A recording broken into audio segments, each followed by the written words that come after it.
Since you established the Sutton Trust almost 20 years ago, no organisation, Sir Peter, has done more to highlight educational inequality or develop the evidence on how disadvantage can be overcome and demonstrate the decisive role schools can play in unlocking pupils' potential.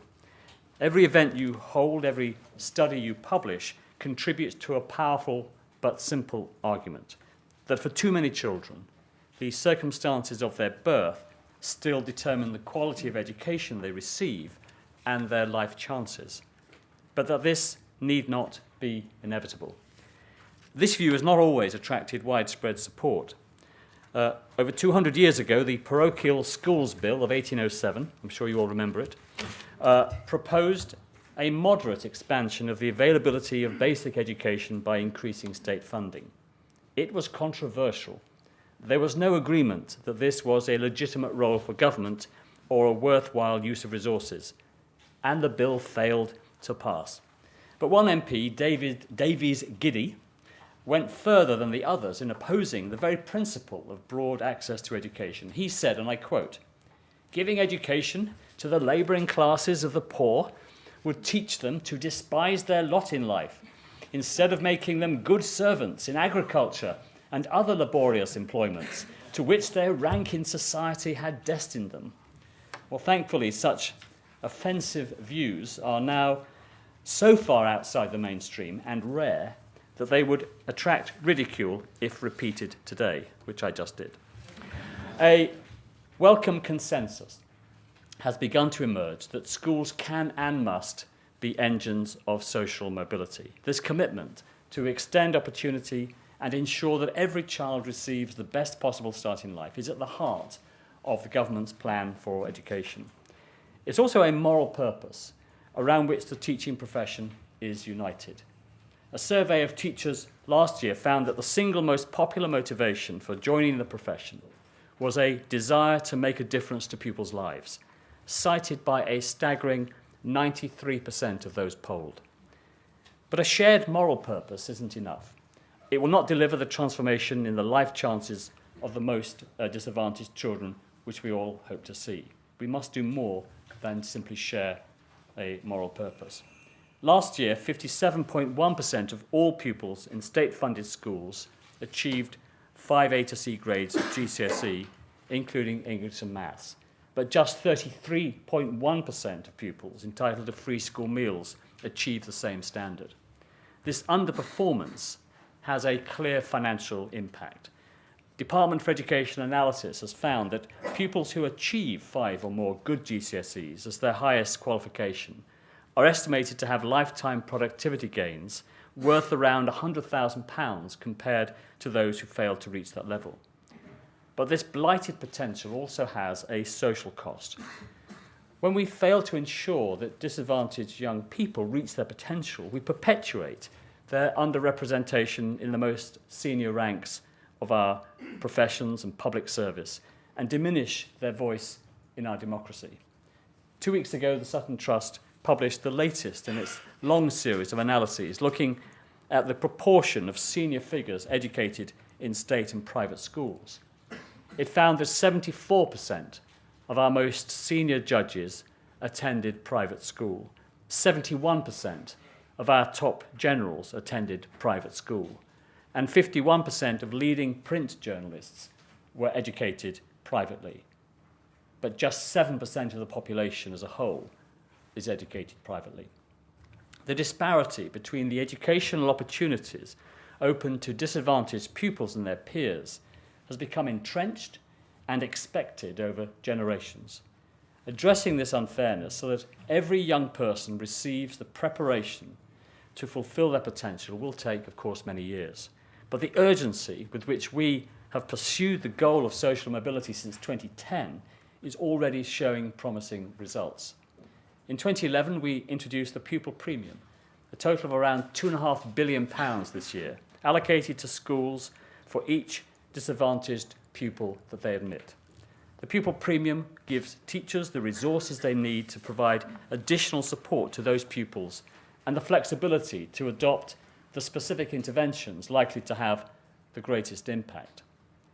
we funded the Sutton Trust and Impetus PEF to establish the Education Endowment Foundation to provide teachers with the evidence on which to base their decisions. The EEF has helped to debunk failed teaching methods, including learning styles, and promoted effective approaches, including maths mastery. And the Sutton Trust report, What Makes Great Teaching, produced by Professor Robert Coe and his colleagues, has been invaluable to teachers. Thank you, Robert. The department has recognised the overwhelming evidence that the most effective approach to teaching early reading is systematic synthetic phonics. And in 2012, we introduced the phonics screening check to help schools identify pupils struggling to master the basics of reading so that any difficulties can be quickly addressed. And since the check was introduced, the proportion of pupils reaching the expected standard has increased from 58% when we first introduced it in 2012 to 77% last year. That's equivalent to more than 120,000 six-year-olds reading more effectively each year than if we hadn't have introduced the check or had our focus on phonics teaching. So that's 120,000 more pupils, better prepared to develop a love of reading and more likely to enter secondary school ready to succeed.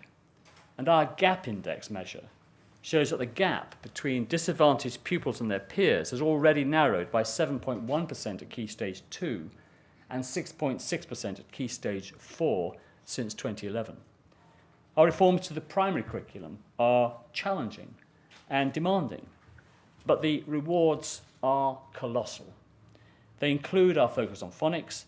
An increasing number of schools now adopt high-quality systematic synthetic phonics in the early teaching of reading. Imagine the effect of ensuring that every child leaves primary school as a fluent reader. And our new primary maths curriculum and plans for multiplication tables check in year 6. Imagine if every child left primary school knowing their times tables by heart. And the new grammar requirements, ensuring that every primary school is teaching English grammar, the first time for a generation. We have much further to go in building an education system which is truly the engine of social mobility that it needs to be, but no government, I believe, has done more or made greater progress than we have since 2010. The most fundamental feature, though, of an education system which promotes social mobility is one in which every child is able to attend a good school. Today, over 1.4 million more children attend schools judged by Ofsted as good or outstanding than in 2010, thanks to the hard work of teachers and the reforms introduced by the government. The success of schools in London shows the way forward. In the capital, 60.9% of pupils achieve 5 stars to C at GCSE, including English and Maths. Throughout England, the figure is 57.1. Most strikingly, the attainment of pupils eligible for free school meals in some local authorities in London, including Tower Hamlets, exceeds the average performance of all pupils across England, which is a staggering outcome. But those schools in England have secured significant improvements, and some areas are achieving remarkable progress. We need to do more to ensure that every child attends a school which gives them the best start in life.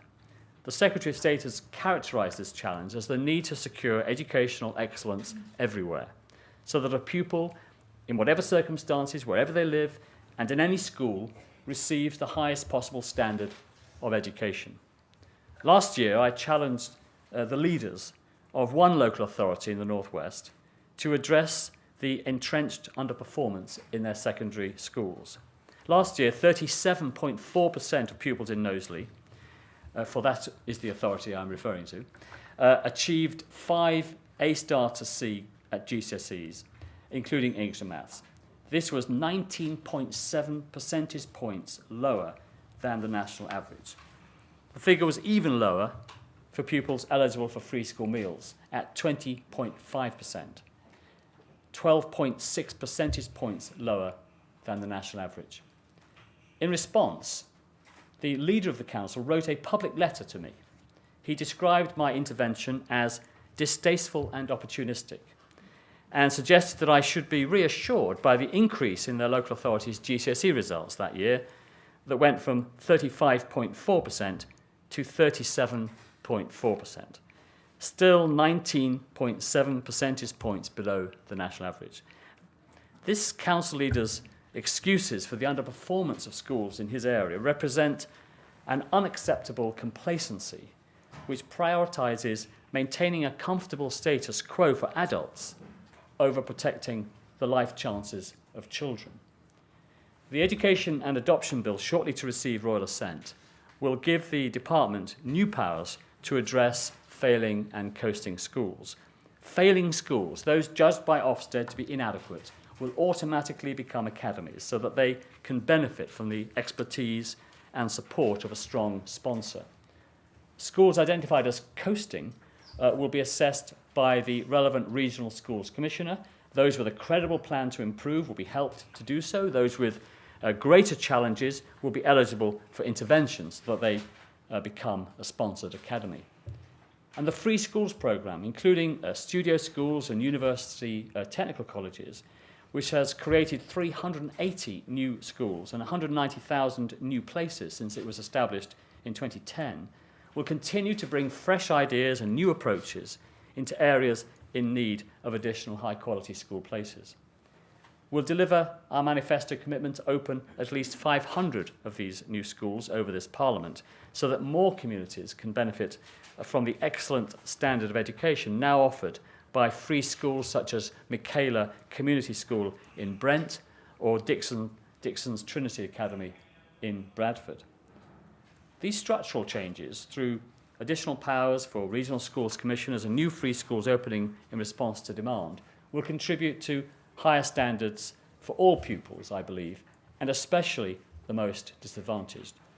Just as important, though, is ensuring that schools have the freedom and resources to offer a curriculum which stretches all pupils and equips them for further study and employment. For children from relatively advantaged backgrounds, the curriculum they follow at school has always been less material. Their parents will ensure that they have the background knowledge and cultural literacy to read widely and pursue their interests.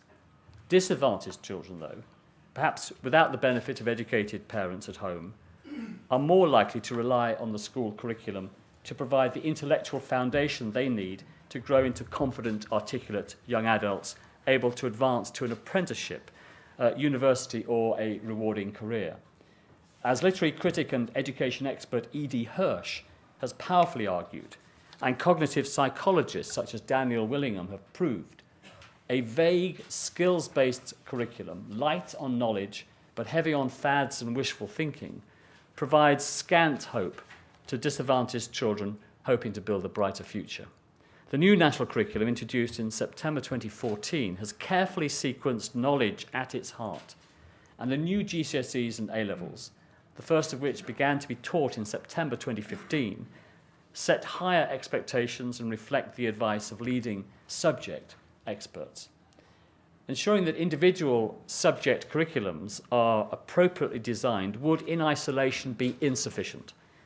There's clear evidence that disadvantaged young people have also been less likely to take the subjects most valuable to further progression.